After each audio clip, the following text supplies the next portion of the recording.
சரவண ஜோதியே நமோ நம. வாழ்க வையகம், வாழ்க வளமுடன். அனைத்து தமிழ் நெஞ்சங்களுக்கும் கனிவான வணக்கங்கள். இதிலும் துரிதமாகவும் வேகமாகவும் செயல்படக்கூடிய மேசராசி அன்பர்களே, இதுவரை ஜென்மஸ்தானமான ராசியில் இருந்து வந்த குரு பகவான் சித்திரை மாதம் 18ஆம் நாள் முதல் ராசிக்கு தனஸ்தானமான 2ஆம் வீட்டில் சஞ்சாரம் செய்ய இருக்கின்றார். குடும்பஸ்தானத்தில் இருக்கின்ற குரு தான் நின்ற ராசியில் இருந்து 5ஆம் பார்வையாக கன்னி ராசியான சத்ருஸ்தானத்தையும், 7ஆம் பார்வையாக விருச்சிக ராசியான அஷ்டமஸ்தானத்தையும், 9ஆம் பார்வையாக மகர ராசியான தொழில் ஸ்தானத்தையும் பார்வையிட இருக்கின்றார். குரு 5ஆம் பார்வையாக சத்ருஸ்தானத்தை பார்ப்பதினால் வழக்கு பிரச்சனைகள் சாதகமாக அமையும். விரோதிகளும் நண்பர்கள் ஆவார்கள். எதிர்பாராத சில வரவுகள் உண்டாகும். பூர்வீக சொத்துக்களின் வழியில் லாபம் மேம்படும். மறைமுகமாக இருந்து வந்த போட்டிகளை வெற்றி கொள்வீர்கள். சிந்தனைகளில் இருந்து வந்த குழப்பம் விலகி தெளிவு பிறக்கும். கடன் சார்ந்த செயல்களில் விழிப்புணர்வுடன் இருக்கவும். எதிராக செயல்பட்டவர்கள் விலகிச் செல்வார்கள். குரு பகவான் 7ஆம் பார்வையாக அஷ்டமஸ்தானத்தை பார்ப்பதினால் தூரத்து உறவினர்களின் வருகை உண்டாகும். அயல்நாட்டு பயணங்களில் இருந்து வந்த தாமதங்கள் நீங்கும். இழுபறியாக இருந்து வந்த சில வரவுகள் கிடைக்கும். எதிர்பாராத சில பயணங்களால் புதுவிதமான அனுபவம் உண்டாகும். அடமான பொருட்களை மீட்பதற்கான சூழல்கள் கைகூடி வரும். குரு பகவான் 9ஆம் பார்வையாக தொழில் ஸ்தானத்தை பார்ப்பதினால் நிர்வாகத்திறன் மேம்படும். சேவை தொடர்பான செயல்களில் ஆர்வம் உண்டாகும். புதிய நிறுவனம் தொடங்குவது தொடர்பான எண்ணங்கள் கைகூடும். எதிர்பார்த்த சில உதவிகளால் மேன்மை ஏற்படும். அதிகார பதவியில் இருப்பவர்களின் நட்புகள் கிடைக்கும்.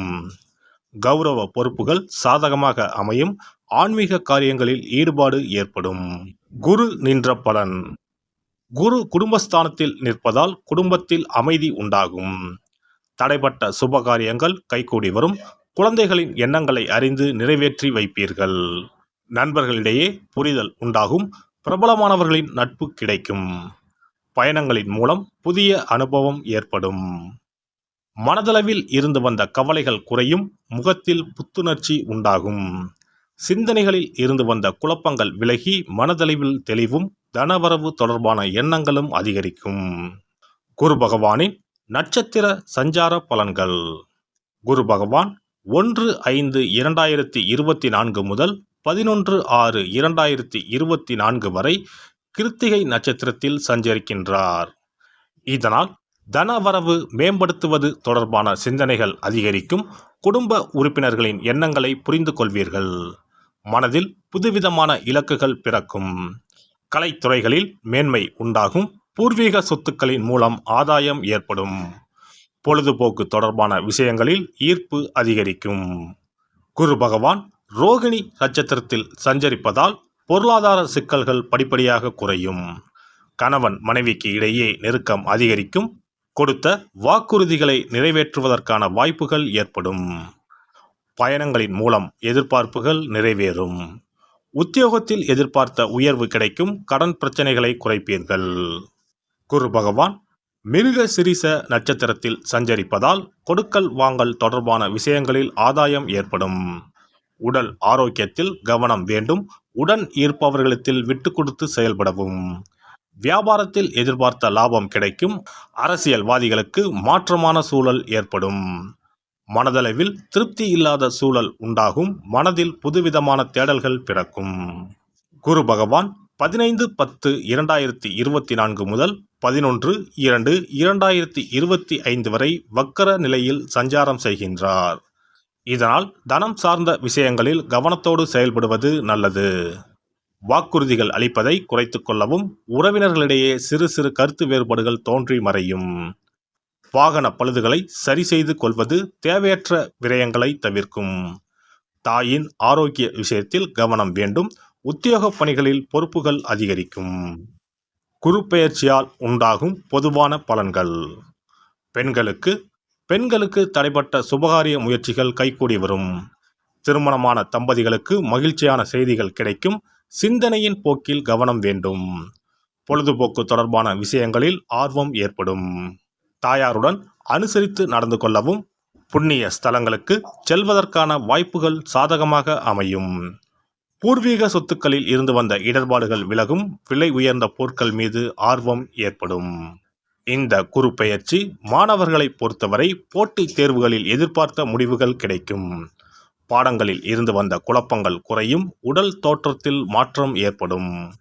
தூக்கமின்மை பிரச்சனைகள் விலகும். புதுவிதமான துறை சார்ந்த தேடல்கள் அதிகரிக்கும். தடைப்பட்ட கல்வி பணிகளை மேற்கொள்வதற்கான சூழல்கள் ஏற்படும். பணிபுரிவோருக்கு உத்தியோகத்தில் இருந்து வந்த நெருக்கடியான சூழல்கள் மறையும். எதிர்பார்த்திருந்த பதவி உயர்வுகள் சாதகமாகும். முயற்சிக்கு ஏற்ப வாய்ப்புகள் கிடைக்கும். எடுத்த பணிகளில் இருந்து வந்த அலட்சிய போக்கு மறையும். சக ஊழியர்களிடத்தில் உங்கள் மீதான மதிப்புகள் மாறுபடும். பணி நிமித்தமான சில பயணங்கள் கைகூடும். வியாபாரிகள் வியாபாரத்தில் புதிய வியூகங்களை அமைத்து செயல்படுவீர்கள். சந்தை நிலவரங்களை அறிந்து முதலீடுகளை மேற்கொள்ளவும். கமிஷன் சார்ந்த வியாபாரத்தில் லாபம் ஏற்படும். அரசு அதிகாரிகளின் ஒத்துழைப்பு கிடைக்கும். சங்கம் தொடர்பான பணிகளில் சாதகமான வாய்ப்புகள் ஏற்படும். வேலையாட்கள் ஒத்துழைப்பாக செயல்படுவார்கள். கலைஞர்களுக்கு கலைத்துறையில் முயற்சிக்கு உண்டான பலன்கள் கிடைக்கும். புதுவிதமான அனுபவங்களால் மாற்றம் ஏற்படும். விமர்சன பேச்சுக்கள் படிப்படியாக குறையும். தடைப்பட்ட தனவரவுகள் கிடைப்பதற்கான வாய்ப்புகள் அமையும். இசைத்துறைகளில் தனிப்பட்ட நாட்டம் பிறக்கும். செயல்பாடுகளில் இருந்து வந்த சோர்வுகள் குறையும். அரசியல்வாதிகள் மேடை பேச்சுக்களில் சூழ்நிலை அறிந்து செயல்படவும் தலைமை அதிகாரிகளுடன் நெருக்கமாவதற்கான வாய்ப்புகள் ஏற்படும். புதிய பொறுப்புகளின் மூலம் மதிப்புகள் உயரும். விமர்சன பேச்சுக்களின் தன்மை அறிந்து செயல்படுவது நல்லது. நடைபெற இருக்கின்ற குரு பெயர்ச்சியால் எதிர்காலம் சார்ந்த தெளிவான முடிவுகளும் வியாபாரத்தில் சாதகமான வாய்ப்புகளும் கிடைக்கும். செலவுகளின் தன்மையிலும் சிந்தனை போக்கிலும் கவனத்துடன் செயல்பட வேண்டும். செவ்வாய்க்கிழமை தோறும் முருகப்பெருமானை வழிபாடு செய்து வர ஒத்துழைப்பும் மேன்மையும் ஏற்படும்.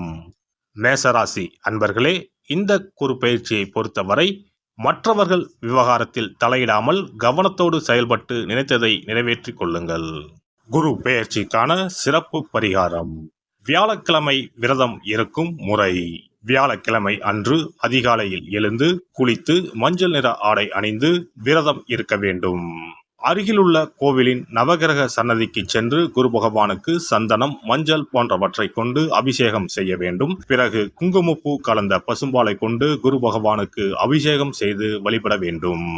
மஞ்சள் நிற பூக்கள் சாற்றி மஞ்சள் நிற இனிப்புகளை நைவேத்தியம் செய்து வழிபட வேண்டும்.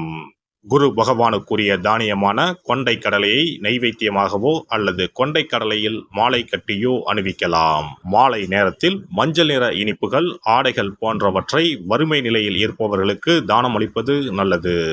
இரவில் உப்பு சேர்க்காத உணவை சமைத்து சாப்பிட்டு வியாழக்கிழமை விரதத்தை நிறைவு செய்யலாம். குரு பகவானை வழிபடும் முறை. குரு பகவானுக்கு தேங்காய் எண்ணெய், நல்லெண்ணெய், நெய் ஆகிய மூன்றையும் கலந்து விளக்கேற்ற வேண்டும்.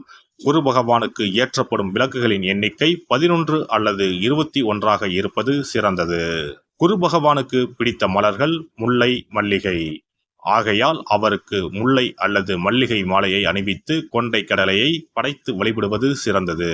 குரு பகவானுக்குரிய வளர்பிறை வியாழக்கிழமை விரதத்தை முறையாக மேற்கொள்பவர்களுக்கு வாழ்வில் பல யோகங்கள் ஏற்படும். சரியான காலத்தில் திருமணம் நடக்கும். ஜாதகத்தில் குரு கிரக தோஷம் இருப்பவர்கள் இந்த விரதத்தை கடைபிடிப்பதால் தோஷங்கள் நீங்கும்.